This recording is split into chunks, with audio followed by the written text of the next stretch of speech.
Alors, le Salon des agricultures de Provence 2026 se déroule dans un contexte un peu particulier, puisque nous célébrons les 500 ans du canal de Craponne. Alors, le canal de Craponne, c'est l'histoire d'un monsieur, ce bon monsieur Craponne, qui a eu une excellente idée, il y a 500 ans, de permettre à l'eau d'arriver jusqu'à chez nous. Donc, si nous sommes là tous ensemble aujourd'hui, c'est grâce à lui. C'est pourquoi nous avons voulu organiser une table ronde. Donc vous allez le voir, on a de nombreux invités ce matin et ça montre à quel point le sujet de l'eau nous concerne tous et a besoin de tous les acteurs du territoire. Et l'idée est de comprendre, eau, agriculture, quels sont les enjeux pour l'avenir face au changement climatique. Pour en parler, alors je vais vous demander, messieurs, dames, de me faire un petit coucou à chaque fois que c'est vous, comme ça on saura qui est qui. Patrick Lévesque, vice-président de la Chambre d'agriculture en charge de l'eau. Jean-Louis Plazy, vous êtes président de la Fédération de structures hydrauliques des Bouches-du-Rhône. Charlotte Alcazar, vous êtes directrice du CIMCRO. Franck Sanfilippo, directeur du service de l'eau, Canal de Provence.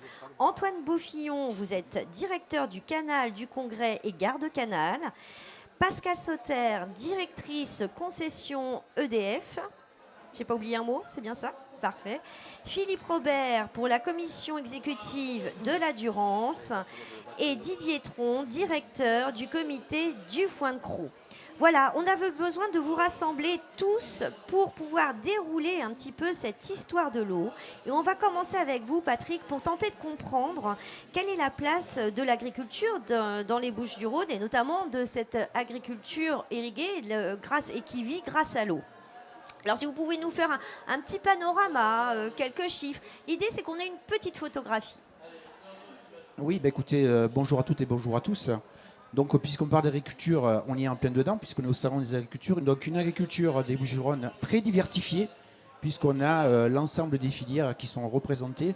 Alors, je ne vais pas toutes les citer parce que j'ai peur d'en oublier, mais on en a une qui est très emblématique, puisqu'on est dans le territoire du Foin de Crau, donc territoire très irrigué, mais je laisserai en parler évidemment. Donc, une agriculture qui est, je dirais, primordiale, qui quand même dégage un chiffre d'affaires d'à peu près 1 milliard d'euros, ce qui est quand même non négligeable. Et puisqu'on parle d'irrigation, c'est quand même un chiffre à retenir. 80% des chiffres d'affaires est fait sur de l'irrigation. Ce qui finalement laisse à penser qu'il est absolument nécessaire d'irriguer l'agriculture si on veut avoir, je dirais, une production qui soit rentable pour nos amis agriculteurs. Donc quelques chiffres, moi je ne vais pas vous abreuver de plein de chiffres, mais vous avez déjà, je dirais le volume de ce qu'est cette agriculture, je dirais la nécessité aussi de l'irrigation. Vous avez évoqué le canal de Craponne, j'y reviendrai pas, j'ai des collègues qui sont bien plus informés que moi sur le sujet. Ce que je peux dire également, c'est que je suis élu également au bassin, puisque au bureau du bassin, donc qui régente un petit peu toute la politique de l'eau sur 4 grandes régions. Et là, nous sommes en train d'écrire ce qu'on appelle le schéma d'aménagement de gestion de l'eau, qui finalement va donner un petit peu des directives. Alors, ce n'est pas des directives, je dirais, au sens propre, mais va donner des directions un petit peu sur la politique de l'eau, je dirais au niveau régional et au niveau des 4 régions. Voilà, donc un petit peu un panorama très rapide, mais si je dois y revenir plus en détail, il n'y a pas de souci, mais je vous laisserai quand même la parole parce que nous sommes très nombreux, je dirais, à la prendre. Merci beaucoup. Merci Patrick, on va y revenir. L'idée, c'est de comprendre un petit peu tout ce chemin de l'eau, parce qu'on s'en doute, elle ne naît pas ici, elle vient des bassins versants, elle nous arrive donc des montagnes, comme on dit, mais pas que. Et on va essayer de comprendre, peut-être avec Pascal Sautet, cette chaîne hydroélectrique déjà que vous avez dessinée et qui a dessiné aussi nos paysages ici en Provence. Alors vous avez cité Adam de Craponne, il avait fait une promesse quand il avait construit le canal, c'était d'avoir de l'eau en continuité et en abondance. Et il y a une promesse qu'il n'a pas réussi à tenir, c'est la continuité. Parce que justement, la Durance, c'est une rivière torrentielle avec des crues et des périodes de sécheresse. Et donc jusqu'au 19e siècle, il y a eu de nombreux architectes qui ont construit des canaux pour aller capter cette eau de la Durance et l'amener alors à Salon, à Arles, à Marseille, à Aix-en-Provence. Mais il manquait finalement cette question de la continuité parce qu'en fait, elle arrivait de manière impétueuse et surtout imprévisible. Et donc, c'est vraiment l'association de l'eau et de l'énergie. Alors, on la connaît à travers les moulins. Si on remonte aux moulins, c'était déjà cette association de l'eau et de l'énergie. Mais au 19e siècle, en 1955, c'était finalement l'hydroélectricité qui a permis de construire les grandes réserves qu'on connaît tous, qui sont Serre-Ponçon, Sainte-Croix. Quand même, on a dans notre région un héritage fabuleux. On a les 2 plus grands réservoirs artificiels de France. Et ça, c'est 2,3 milliards de mètres cubes d'eau qu'on peut stocker. Et donc, la vraie sécurisation de l'alimentation en eau de la région, elle est venue de la constitution de ces grandes réserves hydroélectriques. Et donc, c'est EDF qui les a construites, qui a non seulement construit ces grandes réserves, mais aussi le canal que vous connaissez, hein, pas le canal de Provence, des fois on nous confond avec nos cousins de SCP, mais nous on est en amont, on sécurise parce qu'on est en amont et on constitue ces réserves qui leur permet ensuite d'irriguer toute la région, alors que ce soit le canal de Provence, que ce soit le canal de Marseille, et évidemment, l'hydroélectricité, c'est devenu la première source de production d'énergie de la région. Donc en fait, on a sécurisé l'eau pour l'agriculture et en même temps, on a gagné en souveraineté énergétique sur la région Sud-PACA. Donc on est vraiment sur un héritage qui est très vertueux et qui continue aujourd'hui, hein, même dans des périodes de sécheresse, à jouer son rôle. En 2022, on s'en rappelle tous, eh bien, on avait quand même ces grandes réserves d'eau pour l'agriculture et notamment ici, dans les Bouches-du-Rhône et le Vaucluse, on a une réserve d'eau dans Serre-Ponçon. Tout l'été, quand les débits naturels de la Durance sont insuffisants, eh bien, l'ensemble des agriculteurs, l'ensemble des structures d'irrigation peuvent faire appel à cette ressource stockée dans les grandes retenues. Donc ça, c'est extrêmement précieux et je pense que c'est vraiment à la base de toute l'agriculture. Alors, pour qu'on comprenne bien comment est gérée effectivement cette ressource et aussi comment elle fait le lien avec la réserve agricole, on va dire, Philippe Robert, 2 mots sur ce rôle de gestion. Donc la commission exécutive de la Durance, qu'on appelle CED, date d'avant l'aménagement énergétique, c'est-à-dire qu'il y a eu tellement de crises sur la Durance et les canaux se battaient pour avoir l'eau puisqu'ils prélevaient directement l'eau sur le lit de la Durance, alors que maintenant ils prélèvent l'eau sur le canal EDF qui dérive une grande partie de cette eau pour faire de l'énergie. Mais si vous voulez, la CED date de 1907. C'était tellement la guerre de l'eau que l'État a institué une commission qui regroupe le Vaucluse et les Bouches-du-Rhône, avec 5 membres du Vaucluse, 5 membres des Bouches-du-Rhône et l'État en 3e partie, pour essayer d'arbitrer et de faire au mieux pour gérer les crises.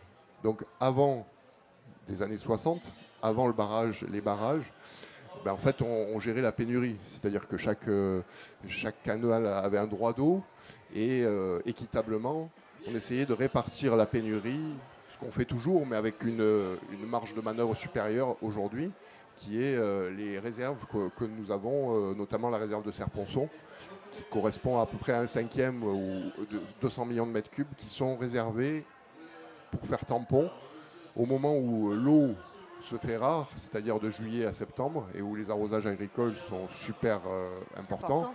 Et donc, ça nous permet, depuis 50 ans, on va dire 60 ans, de vraiment avoir une gestion plus fluide. Alors, juste qu'on comprenne bien, puisque vous étiez là avant, vous êtes sur un système qui n'est pas tout à fait le même, on va le voir ensuite, que la Société Canal de Provence, c'est-à-dire que votre système est dit gravitaire. Qu'est-ce que c'est qu'un système gravitaire ? Alors, si vous voulez, historiquement, ça regroupe les zones irriguées depuis le plus longtemps, c'est-à-dire les zones qui étaient en plaine de Durance et dans l'Accro, avec le canal de Craponne. Et en fait, il s'agit juste de dériver l'eau sans pompage, juste par gravité, et de la répartir sur les parcelles, jusqu'aux parcelles, par des canaux primaires, secondaires, et une distribution de l'eau pour arroser ce qu'on appelle en surface, et des filioles qu'on appelle en surface, c'est-à-dire pour l'Accro, vous l'avez vu en arrivant, ils envoient l'eau par nappe. Dans le Val de Durance, sur des cultures style tournesol, maïs ou autre, on arrose à l'arrêt, c'est-à-dire comme dans un jardin. Donc ça peut paraître assez ancestral, mais c'est quand même un système qui est assez perfectionné, qui trouve sa place dans un équilibre global, qui n'est pas que agricole, puisqu'on parlera certainement des nappes phréatiques, etc.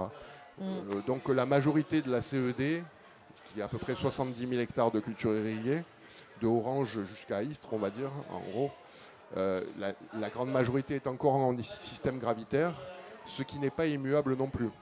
Parce que quand vous dites encore et ce n'est pas immuable, on a l'impression que peut-être il conviendrait de modifier ce système. Il ne répond pas aujourd'hui à nos attentes. Il répond à nos attentes à l'instant T, puisque ce n'est pas la révolution, tout le monde a de l'eau. Mais on sait qu'il y a des choses qui changent. L'agriculture change aussi.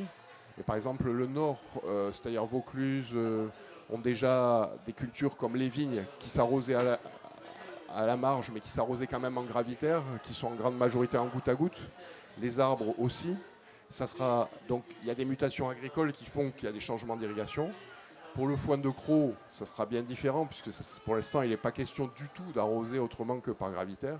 Donc disons qu'il faut, dans un monde qui change, il va falloir s'adapter. Il va falloir trouver le bon équilibre.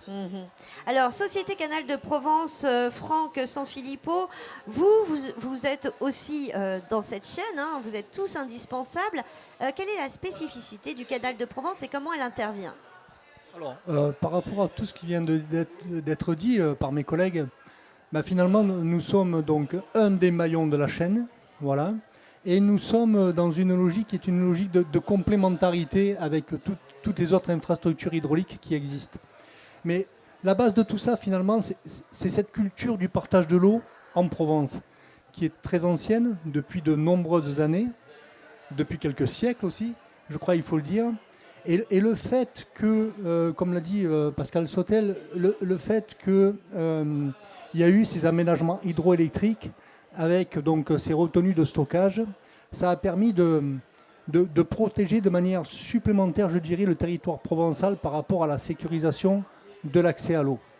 Donc malgré le fait que nous sommes quand même dans un climat méditerranéen, clairement, malgré le fait que ce territoire, sur le territoire national, est un des territoires les plus impactés par le changement climatique, je crois que collectivement, on peut voir l'avenir de manière très optimiste parce que par rapport à tout ce que les anciens ont mis en place, je crois qu'on a un territoire riche et en capacité de répondre à tous ces enjeux. La Provence a toujours été en capacité de s'adapter. Donc on a effectivement les canaux gravitaires qui peuvent irriguer, je crois, de l'ordre de 80 000 hectares. On a le canal de Provence qui est en complément, qui bénéficie des stocks effectivement plutôt sur le Verdon et qui lui est capable aussi de permettre une irrigation de 80 000 hectares. Et c'est la complémentarité entre les deux. Amener l'eau et pouvoir bénéficier de l'irrigation, c'est donner la possibilité aux agriculteurs de se diversifier. Et il y en a vraiment besoin, c'est nécessaire. Sans irrigation, il n'y aurait pas d'agriculture. Ça, il faut vraiment insister là-dessus. Et l'autre point aussi sur lequel il faut insister, c'est que tous ces usages sont complémentaires, bien sûr. Mais tout ça, c'est à l'heure aujourd'hui où le stockage fait débat. Je crois qu'on peut inviter ceux qui ne connaissent pas cette spécificité régionale à venir visiter le territoire. Je crois que c'est très important parce qu'il y a bien longtemps que le stockage en Provence ne fait plus débat, clairement. Alors, on va essayer de balayer quelques poncifs. Moi, j'ai entendu au cours des années ici en Provence, dans l'agriculture, j'ai entendu tout et ce contraire. À savoir, en Provence, on manquera jamais d'eau. En Provence, on a des ouvrages hydrauliques ancestraux qui sont admirables et que le monde entier nous envie. Et puis, j'ai entendu, oh là là, c'est catastrophique. Aujourd'hui, en Provence, on a des territoires qui vont vraiment, vraiment manquer d'eau. Et aujourd'hui, on a même des territoires qui n'ont pas accès à l'eau. Allez, on balaye comme ça tous les a priori, le vrai du faux. Qui veut répondre à ces... Juste remettre un peu de vrai. Allez, Jean-Louis Plady. Oui, quand on regarde d'abord la situation très diverse, notamment dans le département du Bouches-du-Rhône, puisque vous avez 3 grandes sources d'eau pour l'agriculture dans les Bouches-du-Rhône. Vous avez le Rhône pour la partie camarguaise, vous avez la Durance pour la partie Cros et essentiellement l'ouest du département, je schématise brièvement, et puis vous avez aussi de l'eau pour alimenter les régions est du département, notamment sur les petits fleuves côtiers que sont l'Uvonne, l'Arc, etc., et qui, eux, ne sont pas sécurisés. Et donc, suivant la situation, ça peut être différent. Et l'ensemble de ces canaux, beaucoup de ces canaux sont gérés encore par des associations syndicales d'agriculteurs qu'on appelle les ASA pour faire recours. Et Pas Zaza, Association mais syndicale ASA, autorisée. voilà. ASA, voilà. Et ces associations ont en charge l'entretien, la maintenance et la modernisation des canaux. Et elles sont financées essentiellement par les agriculteurs eux-mêmes, c'est-à-dire par ces associations syndicales. Donc, si on est de plus en plus soumis à des problèmes de sécheresse, par exemple, ou de disponibilité de l'eau, il faut que l'on s'adapte, nous aussi, à la nouvelle situation.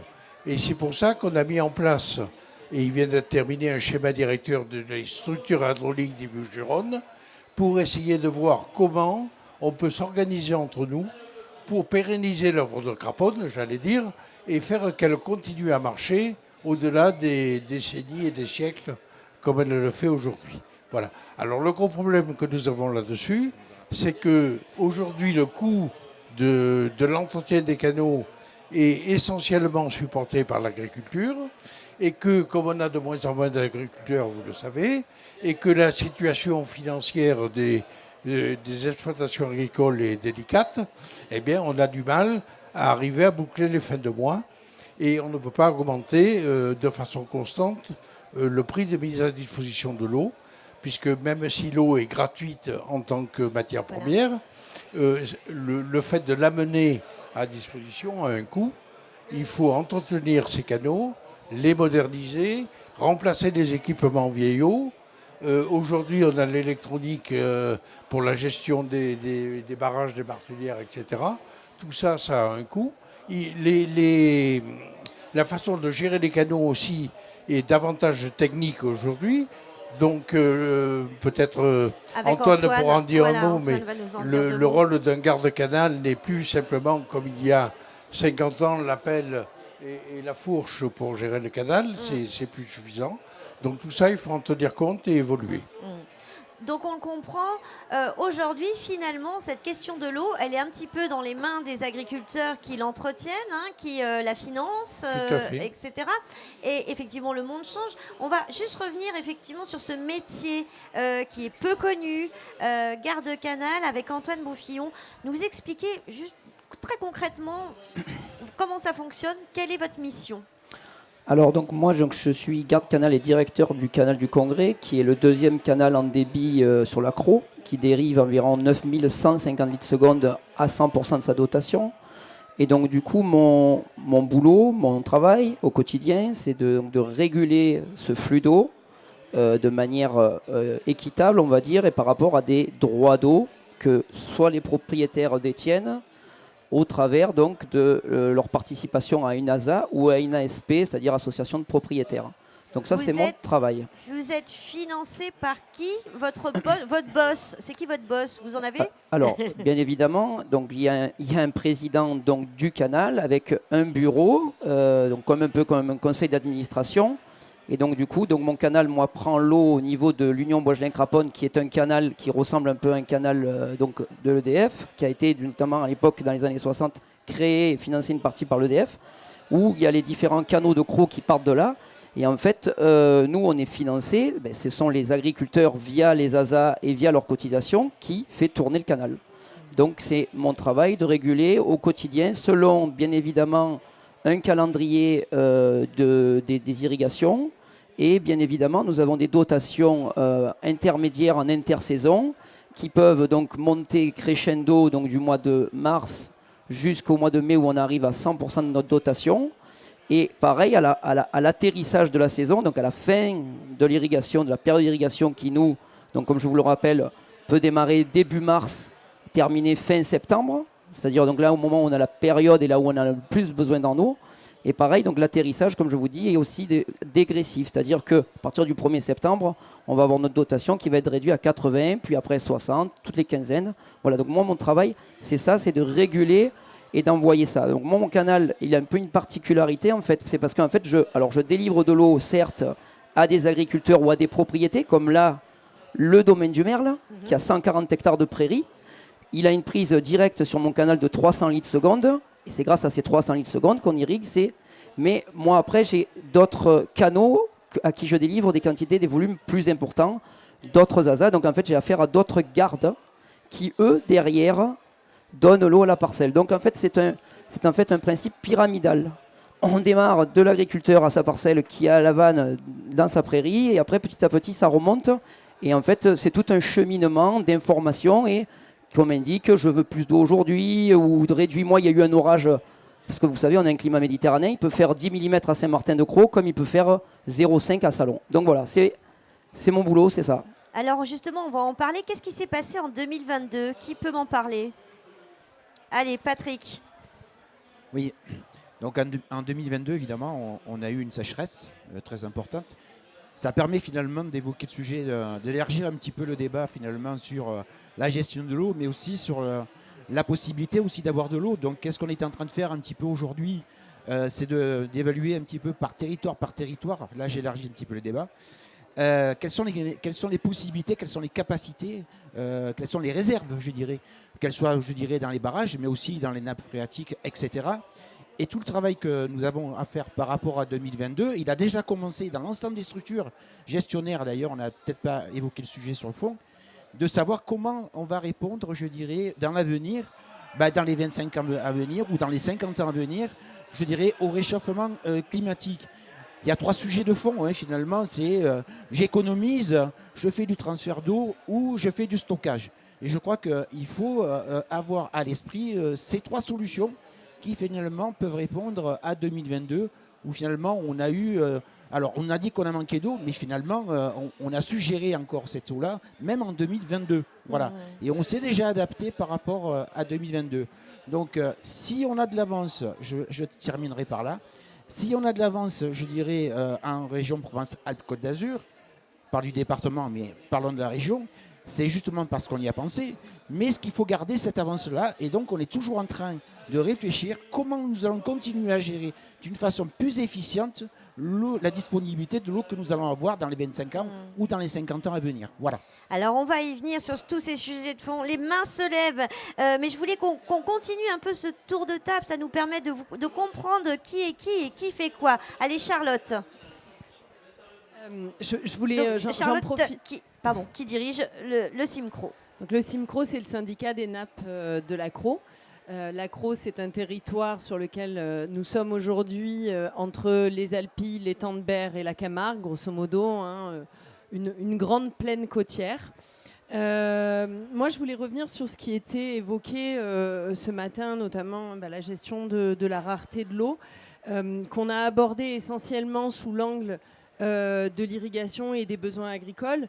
Mais en fait, en réalité, l'eau, c'est un sujet transversal qui touche aussi bien l'agriculture, évidemment, que les autres usages qui peuvent être les usages d'alimentation en eau potable, d'alimentation en eau industrielle. Je pense qu'on ne peut pas dissocier la gestion de la rareté en agriculture de la gestion de la rareté de manière transversale. Et je voudrais aborder un sujet sur les modes d'irrigation qui me semble essentiel, pas que pour l'irrigation, mais pour tout le monde.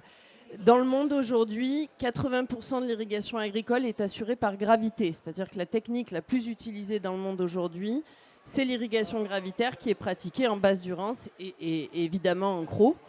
Et c'est vrai que ce mode d'irrigation-là aujourd'hui, notamment en France et en Europe, n'a pas vraiment le vent en poupe parce que on considère souvent ce mode d'irrigation comme un mode extrêmement gourmand en eau, puisque quand on amène cette grande lame d'eau, alors soit une grande lame d'eau, soit à l'arrêt quand c'est du maraîchage ou des arbres, finalement, on va amener une quantité d'eau qui est bien supérieure aux besoins de la plante. Et donc, on pourrait considérer, si on analyse ça de manière un petit peu sectorielle, comme finalement une technique d'irrigation qui est peu efficiente. Sauf que cette eau qu'on amène en excès et qui n'est pas utilisée par la plante, elle va aller quelque part et souvent, elle s'infiltre dans le sol et elle rejoint des nappes phréatiques ou pas phréatiques d'ailleurs, enfin des nappes qui... Ces nappes vont être réutilisées pour d'autres usages. Alors évidemment, c'est le cas de la nappe de l'Accro, mais c'est aussi le cas d'un certain nombre de nappes en Provence, dans le Vaucluse ou dans les Bouches-du-Rhône. Et c'est très largement le cas dans le monde, notamment au Maghreb. Et le retour d'expérience qu'on a aujourd'hui à l'international, c'est que souvent dans les territoires, quand on revient sur l'irrigation gravitaire pour des raisons de gestion de la rareté de l'eau, eh bien, en fait, on n'anticipe pas le fait que derrière cette irrigation gravitaire en surface, en réalité, il y avait déjà du multi-usage parce qu'on utilisait les aquifères, donc les réservoirs souterrains, pour réutiliser cette eau une deuxième fois, voire même une troisième fois. Et donc, en fait, ce que je veux dire par là, je veux surtout pas passer un message qui reviendrait à dire il ne faut pas optimiser. Pas du tout. Par contre, dans la logique d'optimisation, il faut quand même qu'on raisonne en 3 dimensions. À la fois sur l'usage primaire de l'eau, qui n'est pas d'ailleurs forcément toujours primaire, mais en tout cas sur l'usage agricole et le mode d'irrigation, mais aussi sur les usages secondaires qu'on peut avoir. Et d'ailleurs, quand on parle de stockage, moi je considère que dans ce grand système Durance-Verdon, finalement les aquifères représentent des outils de stockage. Alors peut-être pas aussi efficients qu'un barrage dont on gère dont on pilote l'aval, parce qu'effectivement dans les eaux souterraines on a un flux continu qu'on peut difficilement arrêter. Mais néanmoins, si je prends l'exemple de la nappe de l'Accro, c'est un demi-milliard de mètres cubes d'eau sous nos pieds. Si on rapporte ça, alors ça ne veut pas dire que c'est un demi-milliard de mètres cubes d'eau disponible, mais néanmoins, si on rapporte ça aux capacités de stockage qu'a évoqué Pascal, ben en fait, on en arrive à quelque chose qui n'est pas anecdotique, puisqu'on parle de 25%. Loin de là. Voilà. Et c'est peut-être juste un mot pour qu'on comprenne bien effectivement la nécessité de ces nappes phréatiques et quel rôle elles jouent. On peut peut-être revenir sur le foin de Croc finalement avec Didier Nande, nous expliquer. Juste si je peux dire 2 mots Oui, sur bien sûr, l'optimisation, parce que je ne voudrais pas qu'on croie que mon message réside dans le fait qu'il ne faut pas optimiser. Au contraire, je pense qu'aujourd'hui, ce que nous a légué Adam Craponne, l'œuvre de Craponne, c'était une œuvre extrêmement visionnaire. Hein. On imagine ce système qu'on utilise encore aujourd'hui, qui a été conçu il y a 500 ans, dans une société qui était bien différente de la nôtre aujourd'hui, et surtout avec des outils qui étaient bien différents. Donc il a fait preuve d'une capacité d'ingéniosité exceptionnelle, d'ingéniosité et d'innovation absolument extraordinaire. Et je crois que ce qu'il nous lègue aujourd'hui comme responsabilité, c'est de faire preuve d'autant d'ingéniosité et d'innovation pour optimiser ce système de manière à ce que dans un futur où on a déjà moins d'eau aujourd'hui et on en aura encore moins demain, eh bien, on soit capable, avec un système optimisé, de faire autant, mais avec bien moins, au bénéfice de l'ensemble des territoires et aussi de l'ensemble des piliers de l'environnement, et pas seulement la gestion de l'eau, mais aussi de l'énergie. On l'a bien donc compris. Il y a vraiment une logique complémentarité de toute façon, effectivement, de ces barrages hydroélectriques qui nous permettent de stocker de l'eau. C'est ce qui se passe sous nos pieds avec les nappes phréatiques. Donc c'est pour ça que vous êtes tous là aujourd'hui. C'est parce qu'en gros, on a besoin de vous tous et on compte sur vous, mais pas que. On va voir. Didier, un mot sur ce qui se passe et cet écosystème autour du foin de Croc qui est quand même assez particulier. Alors, l'Accro, c'est l'ancienne delta fossile de la Durance. Hein, c'est un périmètre de 52 000 hectares. Et sur ces 52 000 hectares, aujourd'hui, il y a encore 13 500 hectares de prairies de foin de Croc irriguées gravitairement. Donc, chaque prairie est irriguée tous les 8 à 10 jours, en gros du mois de mars parfois jusqu'au mois d'octobre. Et chaque prairie reçoit en moyenne, on va dire, 20 000 mètres cubes d'eau par hectare et par an. Donc ça fait 2 mètres d'eau. Et sur ces 20 000 mètres cubes, en fait, la plante n'utilise que 20% de cette eau. Donc le reste va s'infiltrer dans la nappe phréatique ou va être repris dans des réseaux. Donc cette nappe phréatique permet d'alimenter à peu près 300 000 habitants hein, sur le territoire, c'est-à-dire toutes les communes de l'Accro plus quelques communes environnantes. Mais elle permet aussi d'alimenter en eau agricole toute la culture arboricole et maraîchère, qui est quand même assez importante sur le territoire. Il y a pas mal d'arboriculture. Donc qui, eux, vont prélever dans la nappe phréatique par forage, comme ils font de l'irrigation soit par goutte à goutte ou soit par micro-aspersion. Donc ils ne peuvent pas irriguer avec des eaux brutes chargées de limon. Donc ils vont chercher l'eau dans la nappe phréatique. Mais après, bon, Charlotte a un peu évoqué hein, les multi-usages de l'eau sur le territoire, mais c'est aussi l'eau industrielle, puisqu'on est au sud du territoire. On a une forte concentration d'usines sidérurgiques et pétrochimiques qui prélèvent aussi des quantités relativement importantes dans la nappe, à peu près l'équivalent de l'eau potable. Et après, ça alimente aussi les milieux naturels. Le territoire de la Crau, c'est un territoire qui est protégé, hein, qui est classé en réserve naturelle, en Natura 2000, en ZPS, en ZICO, enfin toutes les mesures de conservation possibles, nous les avons, mais tout autour, on a les marais des Vigaras, les marais de Mérane, marais de Chanoine, et tous ces marais-là sont aussi alimentés par les résurgences d'eau de la nappe. Donc voilà, les prairies de Foin-de-Crau sont au centre d'un écosystème, et on peut aller même plus loin, hein, puisque s'il n'y avait pas les prairies de Foin-de-Crau, il n'y aurait pas les moutons. S'il n'y avait pas les moutons, ça serait les coussous qui en pâtiraient, plus les montagnes en transhumance. Donc voilà, tout l'équilibre repose sur les prairies de Foin-de-Crau, qui malheureusement aujourd'hui rencontrent des difficultés financières. Et voilà, il y a une certaine inquiétude pour l'avenir, pour les enjeux de eau, hein, les enjeux nappes, mais pas que. Il y a aussi les prairies de Foin-de-Crau sont aussi un formidable filtre à carbone, puisqu'à la Chambre d'agriculture, on a travaillé et on a noté que les prairies de Foin-de-Crau peuvent stocker de 90 à 120 tonnes de carbone par hectare et par an, ce qui est énorme, sur un territoire qu'il faut dire aussi où l'air n'est pas forcément des plus sains. Donc elles ont aussi cet enjeu-là, en plus de l'enjeu de eau. Donc le Foin-de-Crau qui est vraiment au cœur de cet écosystème, ça nous permet aussi de comprendre que ce sujet de l'eau n'est pas un sujet que agricole.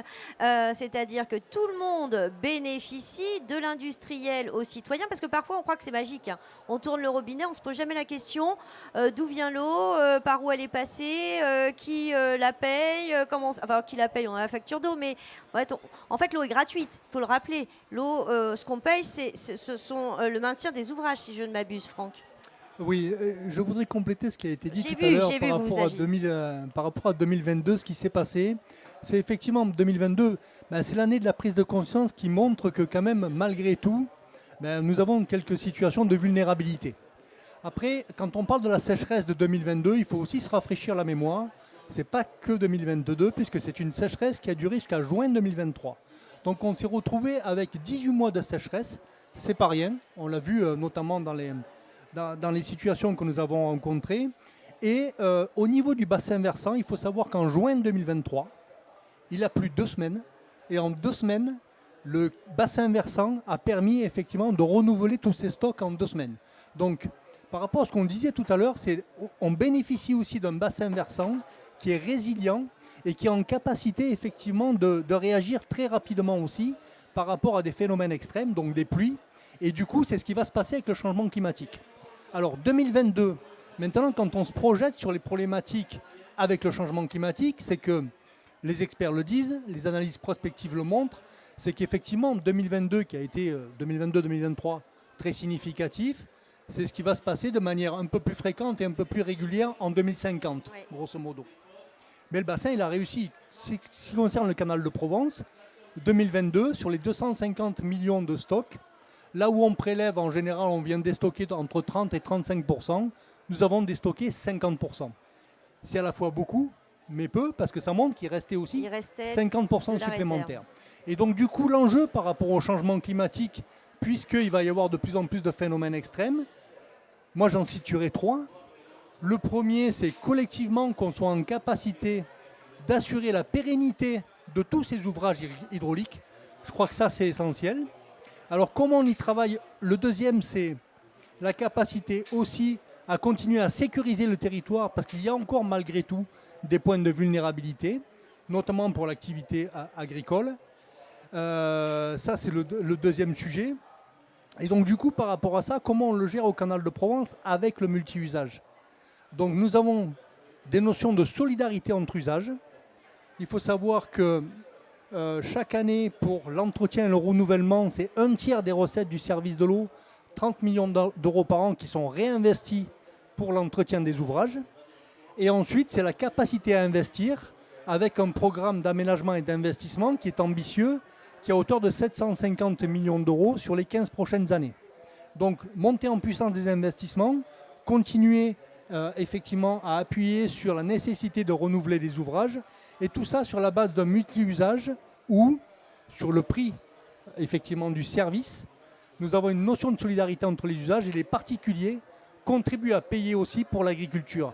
Et je crois que ça c'est important pour continuer à avoir une agriculture effectivement dont on pérenne dans le bénéficie, parce que je territoire. rappelle que c'est quand même les particuliers qui mangent les tomates et les concombres et Exactement, les aubergines. exactement. Et du coup, il y a un rabais agricole pour le tarif de l'irrigation, et c'est les particuliers qui continuent à pouvoir effectivement assurer cette solidarité. Charlotte, un mot, et puis ensuite, Oui. voilà. Allez, Je voudrais petit juste mot. te dire que ce modèle économique-là, il n'existe pas sur l'ensemble des Bouches-du-Rhône et de la Provence. Et justement, quand je parlais d'innovation tout à l'heure pour optimiser, dans l'innovation, il n'y a pas que de l'innovation technique, il n'y a pas que de la régulation des canaux, il n'y a pas que d'une meilleure efficience à la parcelle. Il n'y a pas que la rénovation des réseaux d'eau potable, il y a aussi de l'innovation dans l'ingénierie financière. Aujourd'hui, il y a une partie de la Provence, et en particulier le territoire de l'Accro, qui repose sur une amenée d'eau depuis la Durance par des canaux d'irrigation agricoles gérés par des associations syndicales. Et sur ces périmètres-là, aujourd'hui, comme le disait le président de la fédération, les payeurs de ces infrastructures sont essentiellement les agriculteurs bénéficiaires de l'eau du canal, ce qui veut dire même pas tous les agriculteurs. Oui, oui. Hein, C'est bien de le principalement préciser. Oui. principalement la filière foin. Ce qui veut dire que ce qui veut dire qu'on a quand même un modèle économique qui est basé sur un seul usager et pas l'ensemble des usagers, qui, en plus de ça, connaît rencontre une des crise, difficultés, et peut-être juste on éclaircira pourquoi des difficultés sur le foin de Crau aujourd'hui, et peut-être doit-on considérer le foin de Crau comme une production agricole comme les autres. J'ai tendance à dire que non, vu le rôle qu'elle joue, mais on y reviendra. Alors, ça, c'est pas mon sujet, mais alors par contre, sur la question de l'innovation pour l'optimisation dans un contexte de changement climatique, pour moi, un des leviers, et d'ailleurs c'est un levier sur lequel on travaille activement au CIMCRO, c'est vraiment celui du modèle économique, parce que si on veut innover à tous les niveaux, l'innovation, ça coûte de l'argent, c'est de l'investissement. Et aujourd'hui, si on continue à faire reposer la charge de l'amener d'eau uniquement sur la filière foin, on ne se donne pas les capacités financières d'investir et d'innover. Donc pour moi, un des leviers de l'adaptation sur les territoires qui sont irrigués, qui bénéficient de l'amener d'eau par des canaux d'irrigation agricole, c'est effectivement de moderniser le modèle économique sur lequel il repose, en faisant financer les infrastructures non pas seulement par les bénéficiaires directs que sont les producteurs de foin, mais sur l'ensemble des bénéficiaires directs et indirects, c'est-à-dire aussi ceux qui captent dans la nappe. C'est-à-dire les industriels, les citoyens, donc tous. Tout le monde. Alors, qui décide de ça? Qui décide qu'à un moment donné, tout le monde paiera? Si vous voulez, simplement, Charlotte a développé une partie de ce que je souhaitais dire tout à l'heure, mais dans le cadre du schéma directeur des structures agricoles, de l'hydraulique agricole des Bouches-du-Rhône, nous avons fait une évaluation des investissements qu'il fallait que nous fassions dans ce domaine-là. Donc, alors évidemment, il faut les hiérarchiser, parce que si on prend tous les besoins globalement, on avoisine des 400 millions d'euros. Donc, c'est pas raisonnable, j'allais dire, sur le plan financier. Par contre, si on se cale sur des priorités à 10 ans, il faut au moins 50 millions sur les 10 ans, c'est-à-dire plus de 5 millions d'euros par an, pour arriver à moderniser nos canaux, à les rendre plus efficients et à mieux assurer la distribution et à gérer les pénuries. Donc c'est relativement peu par rapport aux investissements de mon voisin de la SCP, mais c'est quelque chose quand même qu'il faut prendre en compte. Et dans le cadre de ce schéma directeur, nous avons fait une espèce de deal avec à la fois l'État, le département et la région, enfin les collectivités territoriales de façon générale, pour nous aider à avancer. Et si nous faisons les mesures qui sont préconisées dans ce schéma directeur, nous serons aidés, enfin du moins en tout cas je l'espère, et c'est là un peu la promesse qu'ils nous ont faite, de nous aider à faire ces investissements. Parce que... de toute façon, est-ce qu'on a le choix? Ah ben on n'a pas le choix. De toute façon, voilà. il va falloir faire un moment. Parce que s'il y a rupture, effectivement, de l'approvisionnement, tous les effets induits qu'on a signalés tout à l'heure sur les autres usages de l'eau, sur la biodiversité, etc. Ici, on serait un désert si on n'avait pas l'eau. Hein. On serait dans un désert. D'ailleurs, on le voit bien quand on prend des photos des zones irriguées et des zones non irriguées. C'est pratiquement coupé au couteau. Hein, quand vous prenez deux champs qui sont voisins, un qui est irrigué, un qui n'est pas, vous voyez tout de suite la différence. Il y en a un qui est sableux, l'autre qui est vert. Quoi. Donc, les collectivités vont mettre au pot, si je comprends bien. En gros, on sait ce qu'il faut faire. Vous avez à peu près tous ensemble travaillé, réfléchi, vous avez dit, OK, analyse de la situation, voici le diagnostic, voici ce qu'il faudrait faire, la complémentarité entre nous. Maintenant, il faut des sous. Je fais un raccourci, mais les collectivités, qui d'autre? Ma question, c'est, est-ce qu'à un moment donné, cette question, elle va revenir aussi aux mains des industriels? Est-ce qu'elle va aussi revenir dans les mains des citoyens? Qui d'autre? Ou est-ce que finalement les collectivités sont là, je vais peut-être repasser la parole Ou peut-être... Oui, juste un mot. Oui. Philippe Robert pour le CED, Je voudrais insister sur un point qui est quand même important en Provence, c'est qu'on a, malgré le tempérament méridional qui est haut en couleur, on a quand même l'avantage de discuter sur l'eau depuis bien longtemps et de s'engueuler sur l'eau en quelque sorte. Oui, on dit souvent... Mais par rapport à d'autres régions qui sont devant des échéances importantes et violentes, on a cette culture-là. Et ça se ressent par exemple dans la commission de la Durance, où les présidents de canaux qui siègent sont souvent des agriculteurs la plupart du temps, et où on a un retour direct du terrain, et que quand il s'agit de gérer les crises, c'est quand même plus facile qu'un arrêté préfectoral qui arrive d'en haut.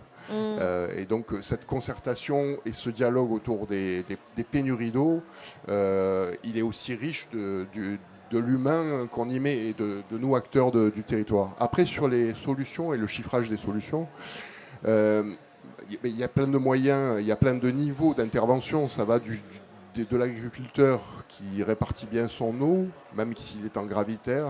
Ça va des canaux qui perdent plus ou moins d'eau. Ça va aussi sur la qualité des sols, c'est-à-dire que des sols avec beaucoup de matière organique sont des sols qui vont garder mieux l'eau, et ça c'est important.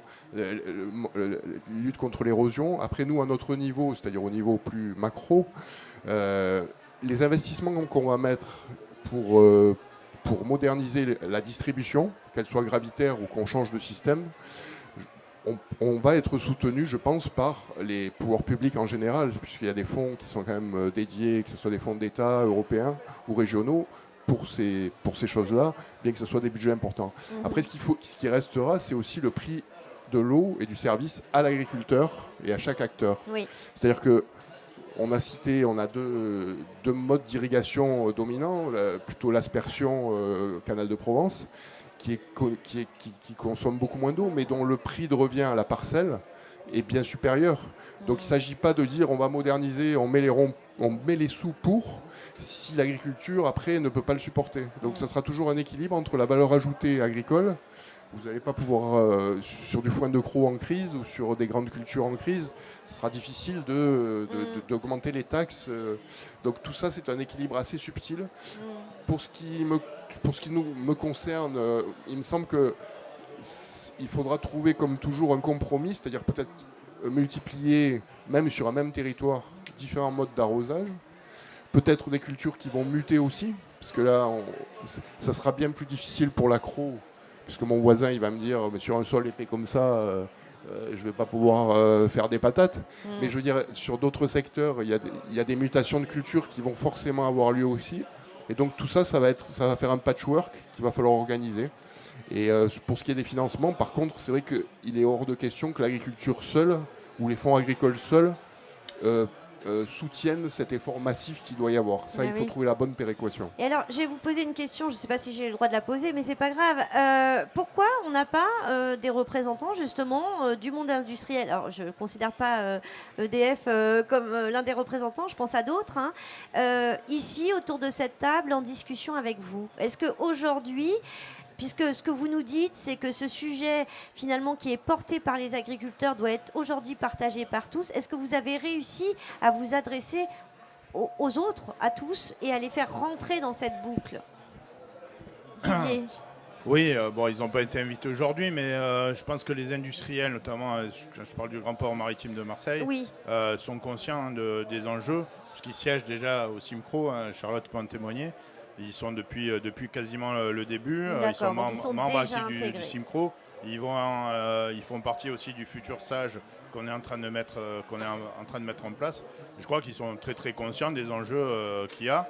Et apparemment, ils seraient prêts aussi à mettre la main au portefeuille pour participer financièrement. Ok, ça avance bien. Je voudrais préciser un point là-dessus. On a quand même en France une politique de l'eau qui est remarquable, avec une caisse de péréquation qui s'appelle les agences de l'eau, alors Oui. qui n'est pas parfaite, qui est... voilà, hein, tous dans nos métiers, on est d'accord pour dire qu'il y a certainement des améliorations à Alors, apporter. Juste, peut-être on rappelle pour le grand public, l'agence de l'eau, elle fonctionne, c'est-à-dire qu'on paye tous une Voilà. part dans notre facture d'eau qui est reversée à l'agence de l'eau. L'agence de l'eau capte une redevance sur tous les usagers et redistribue sous forme de subventions. Financement sur des projets. Voilà, selon un document de planification qui est le schéma directeur d'aménagement et de gestion des eaux, qui est un document qui est revu tous les 6 ans. Donc, les industriels, comme les agriculteurs, comme les particuliers, comme même les énergéticiens voilà, de manière générale, payent leur redevance à l'agence de l'eau. Et donc alimente le pot commun. Donc il ne faut quand même pas laisser penser que les industriels ne payent rien ou que certains usagers ne payent rien. Ça, c'est le cadre global. Maintenant, chez nous en Provence, effectivement, on a une ressource en eau qui arrive naturellement sur les territoires de manière inégale. Et la répartition de cette inégalité conduit à des infrastructures, dont certaines, alors Craponne 500 ans, mais dans le Vaucluse, ils en ont presque 1000 ans. Et c'est ces infrastructures-là qui sont une spécificité régionale et qui font qu'au-delà de ce système de péréquation nationale, on a besoin d'une péréquation supplémentaire pour gérer ces infrastructures qui ont vocation à rendre moins inégal ce que la nature a apporté de manière inégale. Voilà. Et effectivement, donc les industriels siègent au CIMCRO comme les autres usagers, financent la politique locale de l'eau, l'organisation de la politique locale de l'eau, mais la question maintenant, c'est comment on passe un palier et on passe du financement de l'organisation au financement des infrastructures et donc des investissements. Voilà. Et donc le sujet du moment pour nous, quand je dis nous, c'est collectivement sur le territoire de l'Accro, c'est ce sujet de modèle économique qui, sur d'autres territoires, a été réglé d'une autre manière. Ok, très bien. Alors, vous l'avez vu, on a du public. L'idée est donc que je ne sois pas la seule à vous poser des questions. Peut-être que quelqu'un veut réagir dans la salle, ou peut-être que... Enfin, dans la salle. dans la salle pleine de foin. Qui veut peut-être... Allez, une question, je vais vous demander de vous... J'ai passé devant les caméras, je m'en excuse. Alors, allons-y. Je vais vous demander simplement de vous présenter, comme ça on sait d'où vous parlez, comme on dit. Oui, bonjour. Georges Gomis, maraîcher bio à la retraite maintenant. Membre du collectif Zéro Phyto dans nos canaux, un collectif de citoyens salonnais qui s'est ému du faucardage chimique de certains canaux. Alors, je tiens tout de suite à remercier les agriculteurs qui sont là, Il faut savoir que les choses se sont bien améliorées et je voudrais déjà remercier les agriculteurs pour leur prise de conscience. On va juste rappeler un chiffre qui parlera beaucoup au public. Le surplus d'eau d'1 hectare de prairies de foin de Crau permet à 18 000 habitants de la région de boire. Ça me paraît extrêmement important. Donc c'est dire le rôle des producteurs de foin de Crau dans la possibilité des habitants de ce territoire à pouvoir boire. Et ce que nous disons, nous, au collectif, c'est que les agriculteurs et surtout les producteurs de foin de Crau rendent des services environnementaux énormes. Ça a été dit, mais ce n'est pas assez reconnu, à mon avis, à notre avis. Et nous disons que, ça a déjà été dit, qu'ils ne doivent pas supporter à eux seuls le coût de l'entretien et le coût de tous ces systèmes qui permettent aux gens de boire. Et donc nous disons qu'ils doivent être quelque part rémunérés. Ça existe, mais c'est tellement compliqué que ce n'est pas complètement utilisé. Voilà. Mais nous disons aussi, en tant que collectif de citoyens, que l'eau qui doit arriver dans la nappe doit être une eau la plus propre possible. Et donc, nous essayons de discuter. C'est pas encore facile, mais je suis sûr que ça arrivera. On discute avec les agriculteurs pour leur dire ayez des pratiques les plus vertueuses possibles. Merci. Merci beaucoup. Peut-être un mot, Didier, et puis ensuite Patrick, mais sur ces services, alors je ne sais pas si on dit ça comme ça, services écosystémiques, ces services rendus à la nature par le foin de Crau.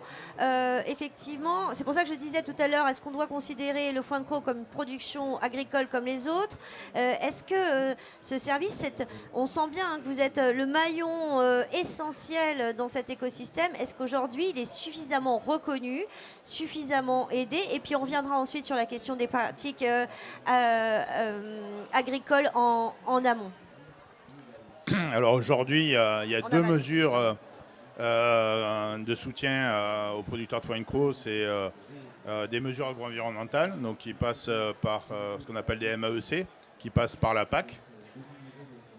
Ces mesures-là sont plafonnées et les montants ne sont pas à la hauteur des enjeux. Parce que c'est des enveloppes, il n'y a pas que les producteurs de foin de Crau qui en bénéficient. Donc c'est le second volet de la PAC. Et on a une aide de 123 € par hectare et par an, mais c'est plafonné à 40 hectares. Au-delà de 40 hectares, il n'y a plus d'aide. Et ensuite, il y a une deuxième mesure qui s'est achevée cette année, c'est le PSE, paiement pour services environnementaux. Ah voilà, c'était ça, le PSE. Donc, qui a été monté par... Mais c'est des pacotilles, ça, non? Non, alors là, les montants étaient beaucoup plus intéressants à l'échelle de l'exploitation. C'est plus important parce que justement, il n'y avait pas de plafond. Mais par contre, c'était limité en enveloppe et il n'y a que 26 ou 27 exploitations qui en ont bénéficié sur 300. Donc, voilà. Donc là, on part sur une nouvelle programmation. Donc avec le Simcro, on va retravailler là-dessus. Les montants, l'enveloppe a été largement augmentée. Donc voilà, on a ces deux entrées, les MAEC et les PSE. La problématique, c'est que... et après, depuis 2015 aussi, on a réussi à rentrer dans les aides directes de la PAC. Parce que jusqu'en 2015, les producteurs de foin de Crau ne pouvaient pas bénéficier d'aides directes. Parce qu'il n'y avait que les céréales, les oléagineux, les protagéneux qui bénéficiaient d'aides directes et les éleveurs. Celui qui était que producteur de foin de Crau, il ne pouvait pas rentrer. Donc on est rentré dans le système en 2015. Mais bon, le problème c'est que jusqu'à maintenant, le foin de Crau se vendait toujours au prix de vente d'il y a, on va dire 20-30 ans en arrière. Donc, Oui, les charges ont beaucoup augmenté. Et là, les aides nous ont permis de maintenir ces surfaces jusqu'à présent. Je suis aussi exploitant agricole et je pense que de ne pas être le seul. Aujourd'hui, mon bénéfice, jusqu'à maintenant, jusqu'à cette année, le bénéfice, c'était les aides de la PAC. D'accord. C'est-à-dire, sans les aides de la PAC, on faisait quitte. On ne gagnait pas d'argent. Mais là, depuis 2 ans, les prix se sont encore effondrés. C'est-à-dire qu'aujourd'hui, on vend du foin encore moins cher que ce que mon père le vendait il y a 40 ans. Et même avec le travail que vous avez fait pour avoir des signes de qualité, même avec ce produit d'excellence, même avec votre capacité d'innovation, parce qu'on le verra cet après-midi avec les trophées d'innovation, le foin de croc, là vous sortez des petits granulés que j'ai vus pour de la nourriture, pour les animaux. Donc sans cesse, vous innovez, même avec tout ça, on s'en sort plus là ? Là, depuis 2 ans, les cours se sont effondrés, donc il y a plusieurs facteurs. Il y a le changement climatique qui a fait que depuis 2-3 ans, on a beaucoup de pluie au printemps, mais sur tout le territoire, je ne parle pas que d'ici. Donc une production de fourrage très importante dans toutes les régions. Après, ça c'est l'effet, on va dire, conjoncturel. Et encore, quand je dis conjoncturel, j'espère que c'est conjoncturel et que ce n'est pas structurel. Mais après, on a aussi un effet plus structurel qui est plus inquiétant, c'est que dans le cadre de la politique agricole commune, d'ailleurs depuis 2015, on parle de verdissement de la PAC. Oui. Et la PAC incite beaucoup les céréaliers, par exemple, à introduire dans leur rotation de la prairie, ou notamment de la luzerne. Et en même temps, depuis une dizaine d'années, tout le monde le sait, on a décapitalisé un petit peu le cheptel français, que ce soit cheptel ovin et bovin. Donc on a de moins en moins d'animaux et on produit de plus en plus de fourrage. Plus après la nature, la météo qui fait que, donc forcément à un moment donné, ça coince. Et voilà, donc le marché, on a connu des crises par le passé où les prix s'étaient un peu effondrés, mais on arrivait à écouler la marchandise. Et aujourd'hui, les prix sont très très bas et malheureusement, la marchandise ne part pas. Donc là, voilà, on a une difficulté économique. Alors bien sûr qu'on ne reste pas les bras croisés, on essaie de travailler sur plusieurs sources. Bon, les aides, bien sûr, en font partie, comme au travers du PSE. Les MAEC, il nous reste 1 an et on va commencer dès cette année à retravailler pour une nouvelle programmation.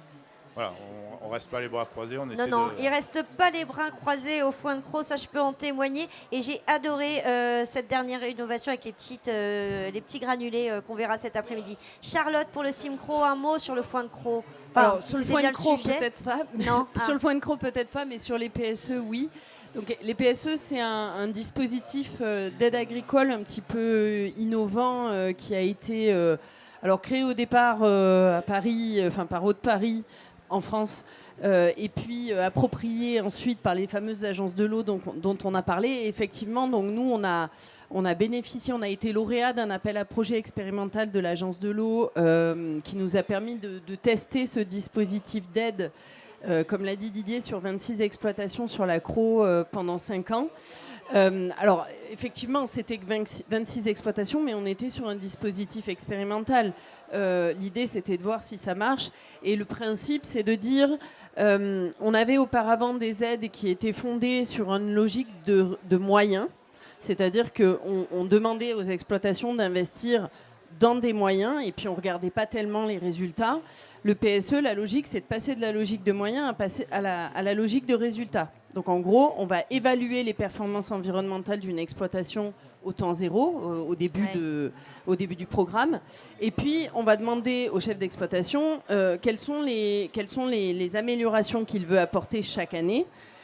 Et on va fixer comme ça des objectifs annuels sur les 5 années du programme, des objectifs d'amélioration environnementale. Et on va rémunérer l'agriculteur sur l'atteinte de ces objectifs-là.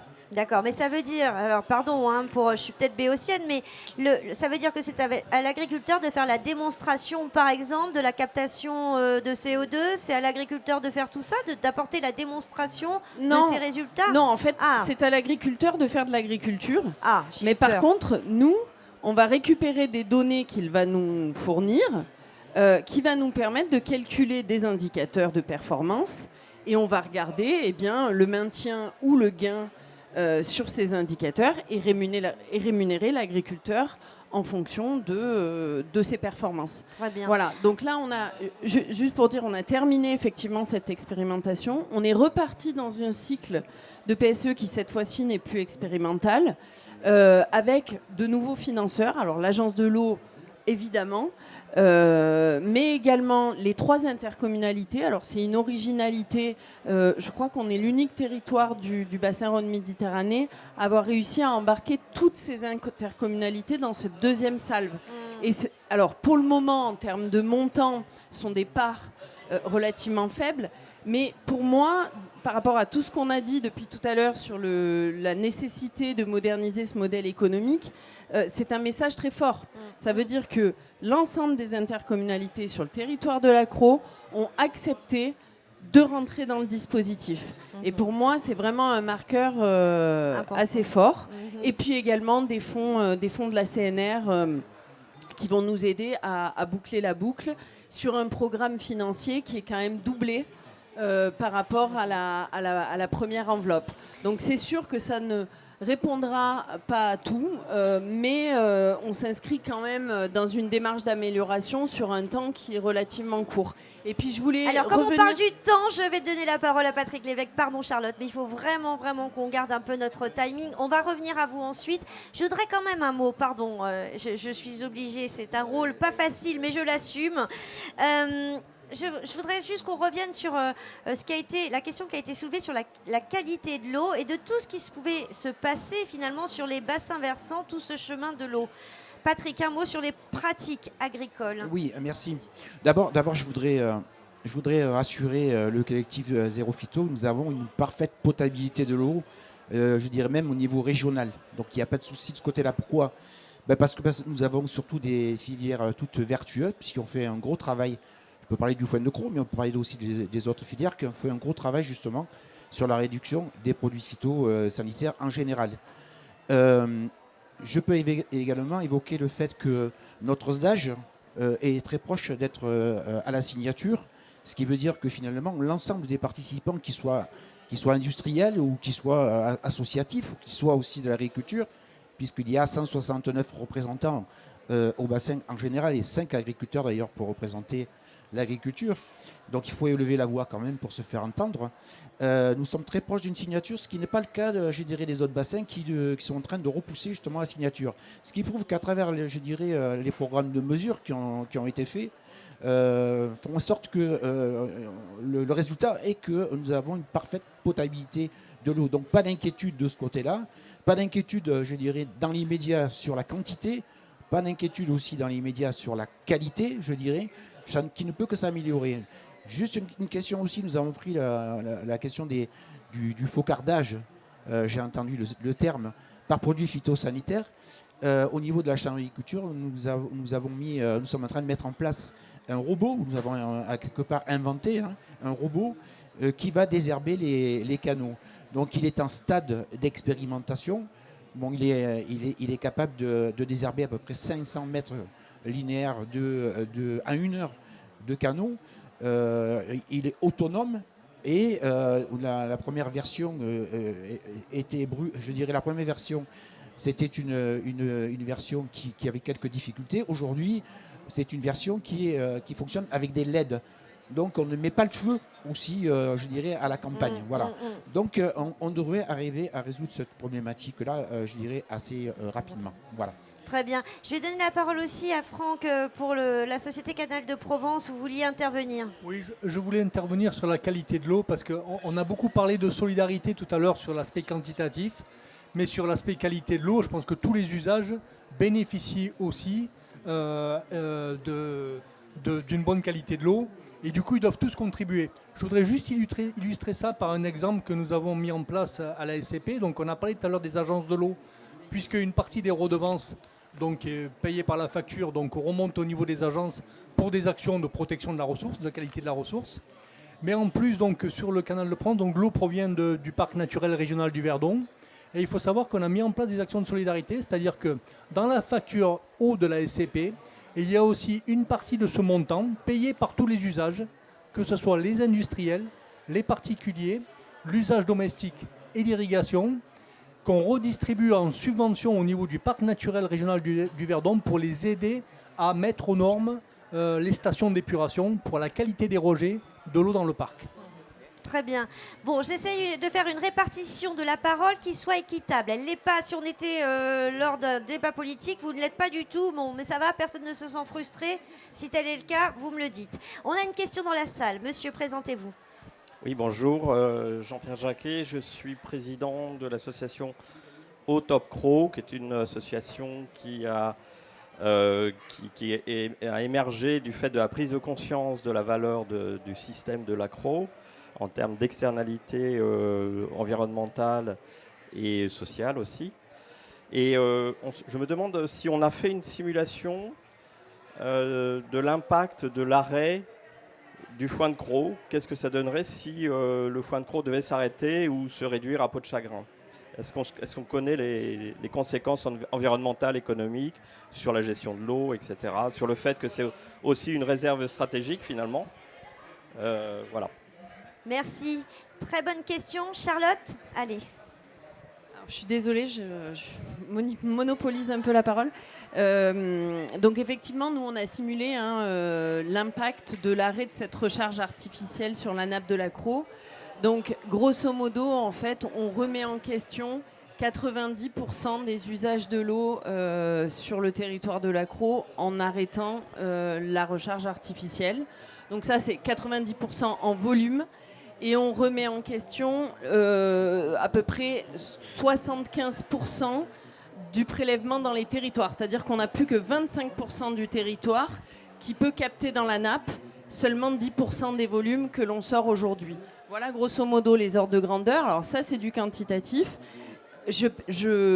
Évidemment, viennent s'ajouter à ça des problèmes de qualité, puisqu'en fait, si on met moins d'eau sur un territoire qui a une histoire industrielle forte et des sols qui héritent de cette histoire industrielle, eh bien évidemment, on va avoir une concentration des polluants qui peut faire que les petits 10% qui nous restent ne soient pas forcément, plus forcément consommables. Et puis enfin, sans compter de l'intrusion saline, parce qu'on en a peu parlé, mais la nappe de l'Accro, c'est une nappe côtière, donc avec un équilibre entre l'eau douce et l'eau salée de la mer. Et donc évidemment, si on réduit la pression d'eau douce en amont, eh bien on laisse le sel rentrer dans les terres.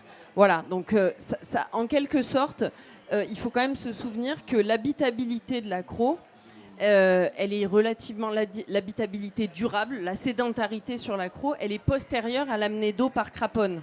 Hein, donc postérieure au dopage de la nappe par les canaux et le foin. Donc évidemment, si on remet en question ce transfert d'eau et qu'on ne le remplace pas par un autre, eh bien on remet en question l'habitabilité du territoire. Une dernière question. Oui, merci. Michel Blampard-Digon, je fais partie du collectif Zéro Phyto, je suis médecin et je voudrais apporter au débat l'importance de l'eau quant à ses actions, son bénéfice pour l'agriculture, pour les agriculteurs, mais pour tous les humains, les hommes et les femmes, bien évidemment, et les enfants, voire éventuellement les animaux, bien sûr, qui boivent. Donc c'est important, je insisterai beaucoup sur la qualité de l'eau, et on sait notamment sur l'utilisation de produits qui peuvent être défavorables et qui s'infiltrent dans la nappe et que l'on utiliserait. Donc importance de cette vigilance, de respect des bonnes pratiques, et on sait actuellement que les impacts environnementaux sur la santé humaine sont très importants, sont en train de monter énormément les pourcentages de cancers de différents domaines, notamment du système hématologique, du cancer de la prostate, des lymphomes non-Hodgkiniens, des troubles du neurodéveloppement. Des travaux scientifiques montrent qu'il y a un lien d'effet cocktail, bien sûr, avec tous ces produits-là. Donc je crois que c'est vraiment très important. Et effectivement, sur le problème du financement, je pense que ça a un impact, c'est-à-dire que c'est de la santé publique, c'est de la santé de tous les citoyens qui boivent et qui mangent des produits qui sont irrigués par l'eau, et que donc il me semble qu'effectivement ça concerne tout le monde. Hein. Oui, merci pour cette précision, même si effectivement ça devient désespérant, on peut même plus boire ni Perrier, ni d'eau potable, ni on sait même plus quoi dire aujourd'hui sur ces sujets-là. Et en tant que consommateur lambda, on peut se sentir un peu perdu. Remettre la responsabilité uniquement dans les mains des agriculteurs, je suis pas sûre. Finalement, c'est effectivement un sujet collectif qu'on doit tous prendre à bras-le-corps. Est-ce que on a un petit mot de conclusion, et ce petit mot de conclusion, qui veut prendre cette responsabilité de se dire que c'est le voilà. Allez, on y va. Donc, Madame Sautel pour EDF. Oui. Donc, je vais aussi avoir un mot de collectif, au bien nom sûr. de tous. Voilà, parce que on est effectivement ce système, ce modèle Durance Verdon que beaucoup nous envient. C'est un modèle d'intérêt général qui est porté par une loi d'intérêt général. Et donc, je pense que concrètement, on a tous à cœur, qu'on soit de l'amont à l'aval et sur l'ensemble des usages, à vraiment faire perdurer dans une situation qui peut être un peu plus perturbée, mais dont on ne peut pas écrire non plus complètement l'histoire. Par contre, ce qu'on sait, et ce que 2022 a montré, c'est que le fait de rester dans cette logique de dialogue et d'intérêt général et de prise en compte des enjeux réciproques, c'est ça qui nous a fait traverser la crise de 2022, qui était une crise historique qu'on n'avait jamais eue depuis la création de ces ouvrages et de ces infrastructures, une année avec autant de déficits hydriques. Donc je pense que ça peut nous rendre optimistes, à la fois parce que les infrastructures, elles existent, elles sont construites, parce que les impacts sont maîtrisés, qu'on a pris en compte aussi dans le temps des modifications. On a mis plus d'eau dans la rivière, on a intégré des nouveaux usages. Il y a des choses qui sont évolutives, qu'on sait prendre en compte. Et je pense que si on continue à discuter autour de ce modèle et à le faire perdurer, c'est notre meilleur atout collectivement sur ce territoire-là.